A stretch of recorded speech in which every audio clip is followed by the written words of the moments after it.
علامہ شیخ صدوق علیہ رحمہ نے اپنی کتاب الخصال میں امام جعفر صادق علیہ الصلاۃ والسلام سے ایک روایت نقل کی ہے۔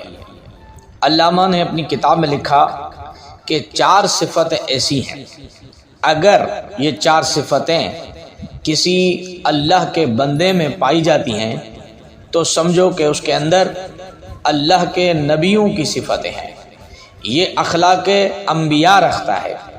وہ 4 صفتیں کون سی ہیں؟ نمبر 1 صبر کرنا، نمبر 2 والدین کے ساتھ نیکی کرنا، نمبر 3 بردباری اختیار کرنا، نمبر 4 حسن اخلاق کا مظاہرہ کرنا۔ اگر کسی انسان کے اندر یہ 4 صفتیں موجود ہیں، یہ 4 خاصیتیں موجود ہیں، تو کہا جا سکتا ہے کہ یہ وہ انسان ہے کہ جس کے اندر اللہ کے انبیاء اور اللہ کے رسولوں کا اخلاق پایا جاتا ہے۔